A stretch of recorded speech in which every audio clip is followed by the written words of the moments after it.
Holidays bring feasting, fluffy dinner rolls, tasty stuffing, and your family's French toast bakes. With Hero Bread, indulge in your holiday favorites. Made with Hero Bread sliced bread loaves, bagels, croissants, buttermilk biscuits, and more. And don't forget their Hero Hawaiian rolls with 4 grams of protein and 0 grams net carbs. Hero Bread has you covered with 0 to 5 grams net carb and higher fiber options, so your holidays stay delicious and balanced. Like their 3 grams net carb pan au chocolat. Hero Bread is offering 10% off your order. Go to hero.co and use code FALL25 at checkout. That's FALL25 at HERO.co. All figures are per serving of Hero Bread. Contains up to 17 grams of fat per serving. See the product nutrition panels on hero.co for more information. Welcome back to the Next Gen Prophets podcast. I'm your host, your mentor, your big brother, Michael Felthazen. Today we are going into part 2 of an incredible podcast with Dr. Mark Rutland. If you have not listened to part 1, go ahead, pause this podcast, go back, listen to part 1. There's elements and details in that podcast that are going to equip you and impart into your timeliness of being present, not just in the spiritual aspect, but as well as in your day-to-day work life. So pause this recording, go back and listen to part 1 of yesterday's podcast with Dr. Mark Rutland. Today, though, we're going to jump in. So pull up that chair, grab your notepad. If you're making coffee, get that coffee situated and sorted. You do not want to be distracted, as Dr. Mark Rutland is going to be giving you incredible keynotes of how to be present the right way. So don't forget, like, subscribe, follow us on social media. We love testimonies. We love getting connected with our podcast listeners. So go ahead, reach out, connect with us. Tell us how this podcast has blessed you. What is your takeaway? We want to know your name. You can reach us at nextgenprophets.org. Nextgenprophets.org. All of our details, all of our shows, every little piece of information you can find in the show notes of today's podcast. Well, Deborah, let's go ahead and jump straight in. Over to you. I'm loving where this conversation is going, because now I want to shift gears a little bit. Okay. So our next gen prophets, they are the kind that receive. They are the kind that are ready to take action. They want to apply everything you're talking about. So I'd love to talk a little bit about the practicalities of how to make this applicable to their lives. What are some steps you would recommend they start doing to, one, be present, but also stay future focused when it's needed, and then also just getting their hands in the plow to really fulfill what they need to do on this earth? Well, that's a good question. And it's like, I was coach before I went into the ministry. So I'd have be coaching some kid in baseball, and he would say, how do I get my batting average better? I would say, well, get more hits. So that question is kind of a batting average question. So how do I get better and be more disciplined at being in the moment? Yeah. So you have to be more disciplined at being in the moment. So there isn't a secret. There isn't a key. It's intellectual, emotional, spiritual self-discipline. Learning to eschew thoughts that are distracting. Focus. Really be there emotionally, mentally. Be with somebody. Yeah. Be present is what I always call. I wasted too much of my youth not being present where I was. Here's an example. Yeah, going back to the girl you were talking about that's getting a lot of openings. Yes. Okay.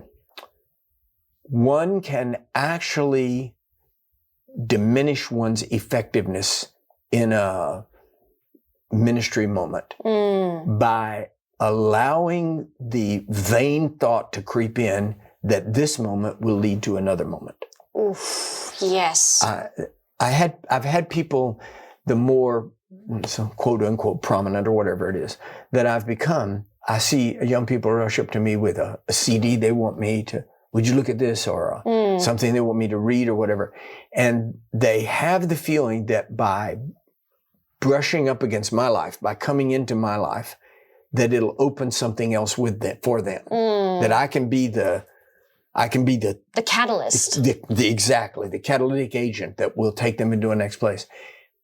And I always want to say to them, what that feels like to the other person is that I'm using you. Ooh, yes. I'm using you to get to where I really want to be.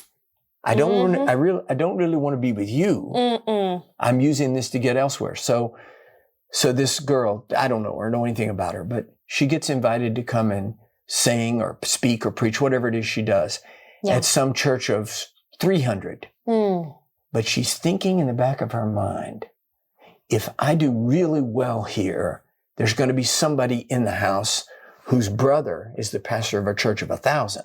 And this is going to get me to that church.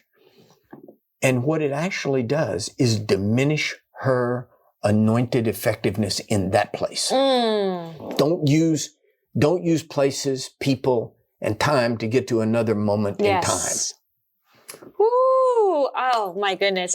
Honestly, that would be the mic drop right there. We could just end right here and walk away. But I want to focus in. I know as we're beginning to talk, there's just the realities of life. There are going to be things that come up that tend to hinder our time, whether that's financial struggles, whether that's health issues, maybe even, like you mentioned earlier, relationship issues that are going to come up that are going to try and steal our time.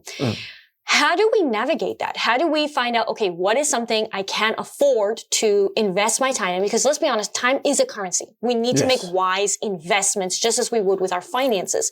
How do we make the wise investments in those areas, but also avoid the wrong investments? Yeah. I think that one of the things I'm having a hard time with You're is fine. chair. I know. That's why I was like, I'm going to just stop. I think that, again, I'm probably projecting my weaknesses on everybody else, but the younger I was, the more challenging I found it to say no. I'm better at it now to limit. Somebody says, "Can you be here an hour?" I say, "No, I can be there 20 minutes." I've gotten better at it. Yeah. Can you do these 5 nights? No, I can do 1 night. But when I was younger, I think I lived in a kind of insecure fear that if I said no about anything, it would limit some future possibility, something. So I think that I would urge people, ask God to give you the wisdom to winnow out opportunities. Not every opportunity is created equal. And this is also a challenge.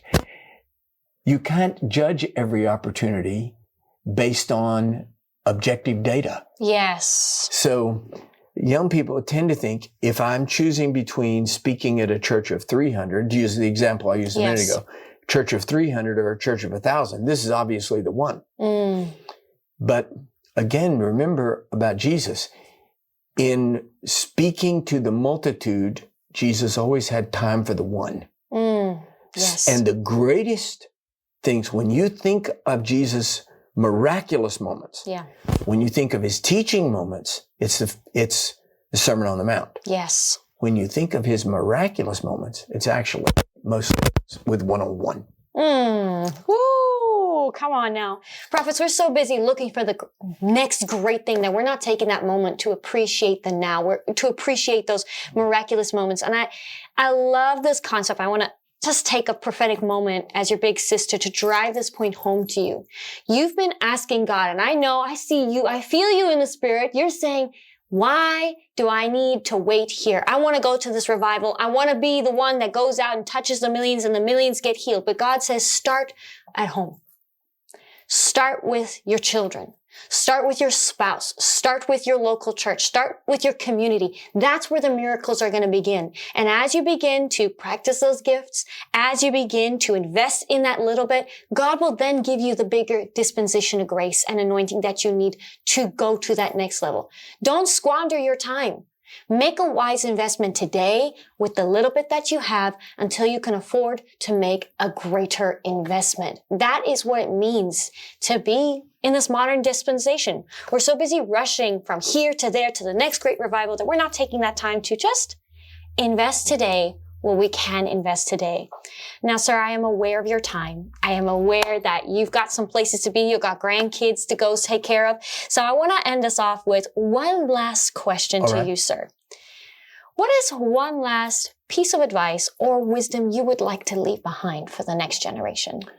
All right, we've been talking about time and God. So let me deal with one thing.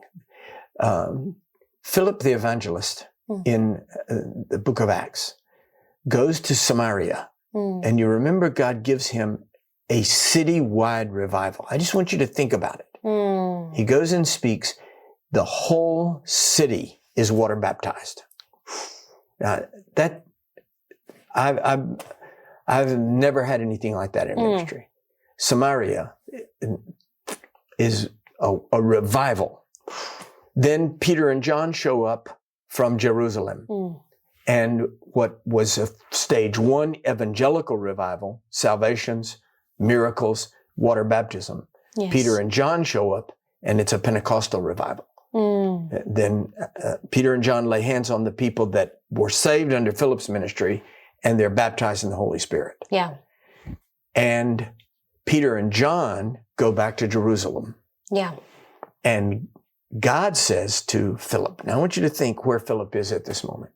He must have been thinking, God, where do you want me to go next? You gave me the whole city of Samaria, Athens, Rome. Yep. The apostles are going back to Jerusalem. Yep. What about Jerusalem? And the next line says, and God said unto Philip, go down into Gaza, which is desert.